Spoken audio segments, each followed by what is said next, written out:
if I told you that the problems you believe to be stopping you from reaching your goals can be overcome just by changing the way you're thinking? Hello, I'm Eric Collier here with the Momentum Shift, where we focus on improving your mindset, changing your perspective so that we can get you back on a winning path. As I said, the problems you're facing, if you just change your mindset, you can change the outcomes.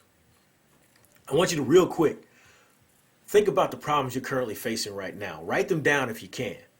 And as you write them down, I want you to think about how you're feeling, right? What are the feelings you're having about these problems? How do you view these problems? And ask yourself these questions. Are they too much to overcome? Am I whining and complaining about them too much? Am I trying to control every aspect of it, even the stuff that I don't have control over? And then finally, who or how did the problem get created? And what you'll find as you start answering these questions is that you'll realize is most of the problems that you're facing were created as a result of your decision-making process or your decisions. 2, you're spending a lot of time whining and complaining instead of focusing on addressing the problem. 3, you're trying to control every aspect, even the stuff that you have no control over, the things that are going to take place come hell or high water. And you're missing out on what you can address. And finally, I don't care what the problem is, no matter how many times you've gone through it, the one thing you've always done is you've gotten through it and you've bounced back. So what do we learn from this? We learn that even though we fail, we can get back on the horse and keep riding. I love what Willie Jolly, the author and speaker, says. He says that a setback is a setup for a comeback. And he's right. So what? You failed. Get up, dust yourself off, and get back on it. You'll get it right.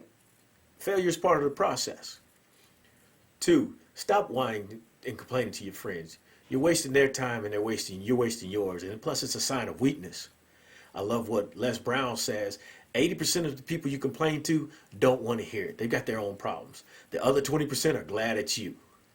So stop spending time whining and complaining about it. You're not getting anything done. You're not fixing anything. You're just wasting time and dragging the whole problem out. And 3, what I like to say is be like Elsa. Let it go. Let it go. You can't control everything. There are some things that are going to happen regardless of the effort you put in or no matter what you do. You need to focus on the things you can control. That starts with your action and your efforts. And once you start putting your focus on your action and your efforts, things get done, things get taken care of. You just let that other stuff roll on and do what it's going to do. Don't worry about it. And finally, stop making bad decisions.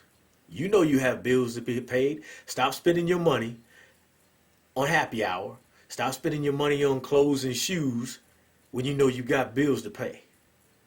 And then stop wasting time trying to be accepted by individuals who don't want to accept you.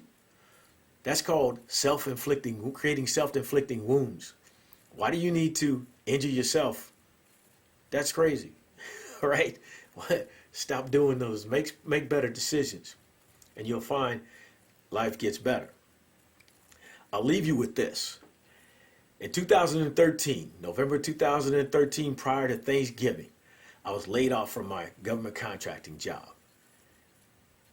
And over the next 11 months and 2 weeks, I went on an emotional roller coaster ride where I would be hired, accept the job, and then let go before ever coming on board.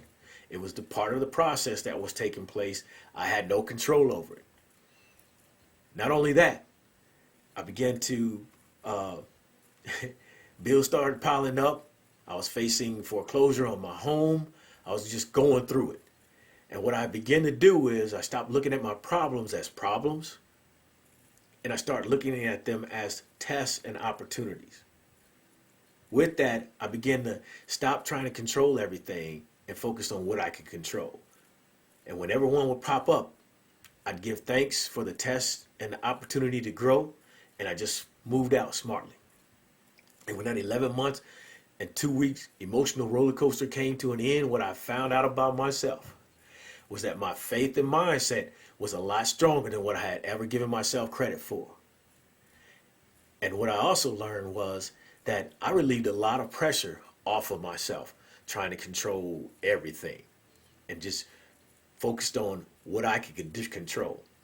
And I got a lot more done. My family and I, we were able to accomplish a lot more by doing so. And when it was all said and done, we landed on our feet. I challenge you to do the same. And there you have it, your momentum shift for today. When you change your mind, you can overcome your problems. I'm Eric Collier. I'll be back again with another. Remember, it's all about changing your mindset. Because when you change your mindset, you change your perspective. And when you change your perspective, you change the game. And that's how you win. Until next week, I want you to take a deep breath, step back, and rock and fire. You got this. Let's go to work.